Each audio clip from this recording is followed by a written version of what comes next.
म्हणजेच सपोज एक संख्या काय असेल आपली प्लस आणि दुसरी संख्या काय असेल, तर काय करायचं आहे तुम्हाला,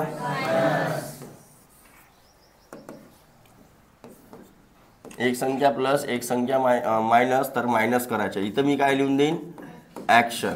इथं काय लिहून देईन, आणि प्रत्येक वेळेस जो साईन द्यायचा आहे उत्तरासमोर, साईन ऑफ ॲन्सर हा कोणाचा राहील, of largest number. Largest number म्हणजेच याचा जो उत्तर येईल इकडे ॲन्सर, ठीक आहे, ही काय आहे, हे जे मायनस आहे, हा मायनस काय सांगते, ॲक्शन. तुम्हाला ॲक्शन कोणती करायची आहे, म्हणजे एक प्लस असेल आणि एक मायनस असेल तर बेरीज कराल की वजाबाकी कराल, तर काय कराल, ओके. पण वजाबाकी करून झाल्यावर त्याच्यासमोर साईन द्यायला लागेल ना, तो साईन कोणाचा द्यायचा आहे, मोठ्या संख्येच्या. कोणाच्या द्यायचा आहे ना, तर एक मायनस एक प्लस असेल, पुन्हा मायनस, एक मायनस दुसरा बी मायनस, तर प्लस, आणि एक प्लस तर दुसरा प्लस, प्लस प्लसच्या प्लसच राहते, ठीक आहे. आणि प्रत्येक वेळेस साईन कोणाच्या द्यायचा आहे, ओके. हा एवढा कळला सगळ्यांना.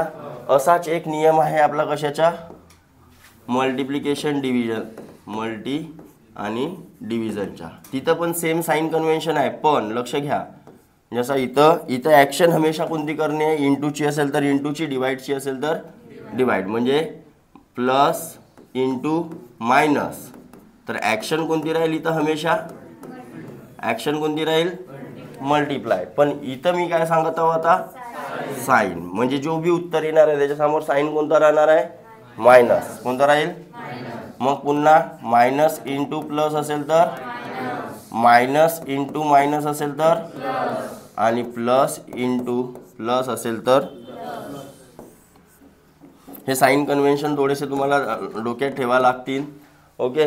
त्याच्याशिवाय तुमचे हे बेरीज वजाबाकीवाले होणार नाही. आणि याचं काम हर चॅप्टरमध्ये आहे, हर चॅप्टर, कॅल्क्युलेशन हर चॅप्टरमध्ये आहे. कॅल्क्युलेशन करायच्या वेळेस याचं काम पडेलच.